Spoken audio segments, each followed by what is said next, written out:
आइए साथियों, एक और न्यू वीडियो लेक्चर में हम आपको एक बहुत ही बेहतरीन और फेमस पोएम ब्रचेस को डिटेल में समझाएंगे। इसे रॉबर्ट ली फ्रोस्ट के द्वारा कंपोज किया गया है। पहले साथियों हम इस पोएम के इम्पोर्टेंट फैक्ट्स को जानेंगे जो एग्जाम की दृष्टि से बहुत ही महत्वपूर्ण होने वाले हैं। इसके बाद हम आपको इस पोएम की टेक्स्ट को लाइन बाय लाइन एक्सप्लेन करेंगे इन हिंदी में, और बाद में हम आपको इससे संबंधित जो पीवाईक्यू क्वेश्चन से आए हुए हैं पिछले यानी पेपर्स में, वो आपके साथ साझा करेंगे। आप वीडियो में एंड तक बने रहें। Birches is a poem by American poet Robert Frost, first published in the August 1915 issue of the Atlantic Monthly, together with The Road Not Taken and The Sound of Trees as a group of poems. It was included. It Frost's third collection of poetry, Mountain Interval, which was published in 1916. ब्रचेस अमेरिकी कवि Robert frost की एक कविता है। इसे पहली बार the Atlantic monthly के अगस्त 1915 के अंक में द रोड नॉट टेकन और द साउंड ऑफ ट्रीज के साथ एक ग्रुप ऑफ पोएम्स के रूप में प्रकाशित किया गया था। इसे फ्रॉस्ट के तीसरे कविता संग्रह माउंटेन इंटरवल में शामिल किया गया था जो 1916 में प्रकाशित हुआ था। Consisting of 59 lines, it is one of Robert Frost most anthologist poems along with other poems that deal with rural landscape and wildlife. It shows Frost as a nature poet. 59 पंक्तियों वाली एक कविता रॉबर्ट फ्रोस्ट की सबसे ज्यादा संकलित कविताओं में से एक है। ग्रामीण परिदृश्य और वन्यजीव से जुड़ी अन्य कविताओं के साथ यह फ्रोस्ट को एक प्रकृति कवि के रूप में दिखाती है।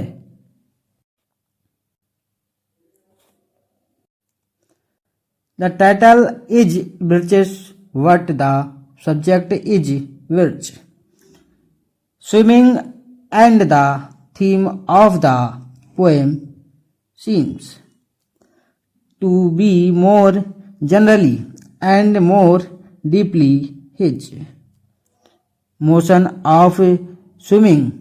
The force behind it come from contrary pulls, truth and imagination, earth and heaven, concrete and spirit, control and abandon,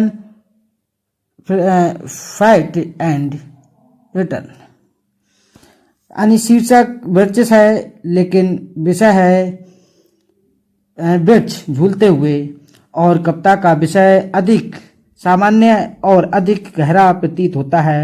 यह झूलने की गति, उसके पीछे की शक्ति विपरीत खिंचापन से आती है, खिंचतान से आती है। सत्य और कल्पना, पृथ्वी और स्वर्ग, ठोस और आत्मा, नियंत्रण और छोड़ देना, उड़ान और वापसी। देखिएगा आगे कहना चाह रहा है कि the poem is no for its fusion of fact, the fancy and observation and imagination. The poem has observed the habits of the birches minutely. He sees them and finds that they are bending to right and left. He also imagines that some boy has been swinging them. It seems that ice storm has made birches stay. birches जो है यानी यह कविता तथ्य और कल्पना तथा अवलोकन और कल्पना के मिश्रण के लिए जानी जाती है।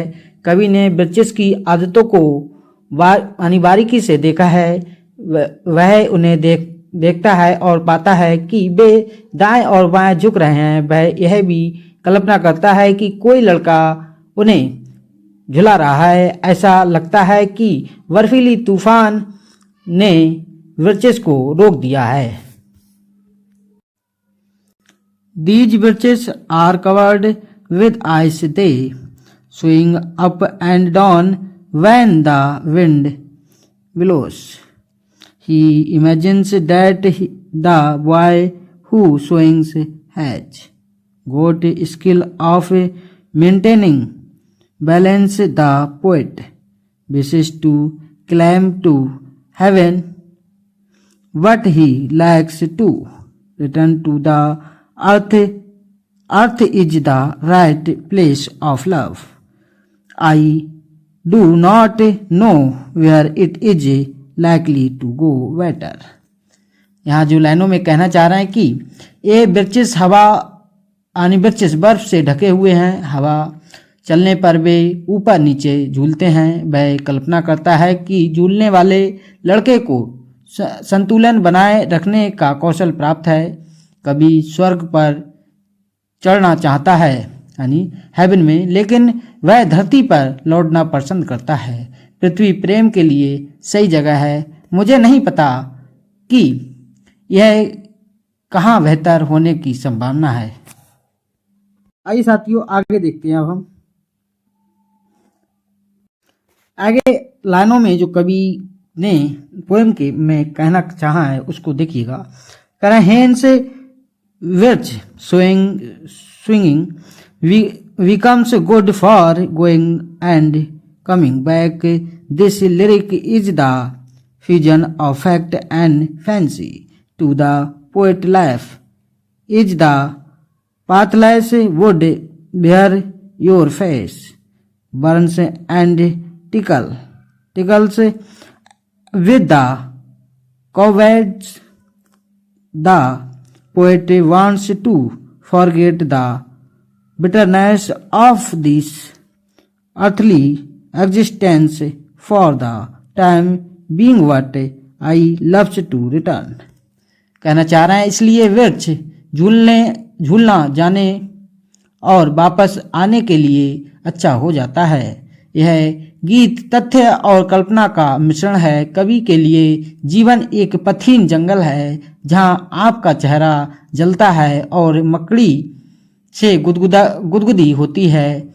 यह लाइन थी। कवि कुछ समय के लिए इस सांसारिक अस्तित्व की कड़वाहट को भूलना चाहता है, लेकिन वह वापस लौटना पसंद करता है। आगे देखिएगा साथियों। I did like to get away from earth a while and then come back to it and begin over. कह रहा मैं कुछ समय के लिए पृथ्वी से दूर जाना चाहता हूँ और फिर वापस आकर फिर से शुरुआत करना चाहता हूँ। आगे की लाइन को देखिएगा साथियों। यहाँ कहना चाह रहे हैं the poem is written in blank verse with a particular emphasis on the should of senses. कविता रिक्त पद में लिखी गई है जिसमें ध्वनि की भावना पर विशेष जोर दिया गया है। नेक्स्ट देखिए साथियों। आगे कहना चाह रहा है इन लाइनों में देखिएगा। कह रहा है this poem was inspired by Lucy Larcom's poem swinging on a birch tree. यहाँ जो बोल रहे हैं कहना चाह रहा है कि यानी लूसी यानी लारकॉम यानी यह जो कविता की बात है क्या लूसी लारकॉम की कविता यानी swinging on a birch tree पर आधारित है। कौन? birches poem. नेक्स्ट नेक्स्ट जो कहना चाह रहा है कि इन लाइनों में देखिएगा, कह the condition that indicates the simultaneous flow of imagination with the vision of reality.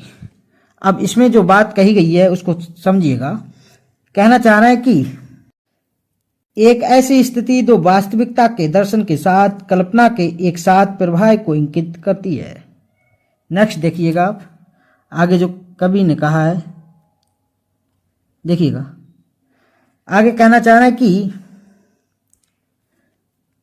The lyrics is an embodiment of the age of modernity, the feeling of anxiety, frustration of life in a modern city।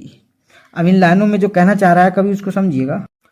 कभी कहता है यह गीत आधुनिक शहर में जीवन की संयम की चिंता, हताश की पीड़ा की अनुभूति का मूर्त रूप है। यहीं पर साथियों हमारे ये फैक्ट थे पोएम से संबंधित, वो फिनिश होते हैं। अब आइए साथियों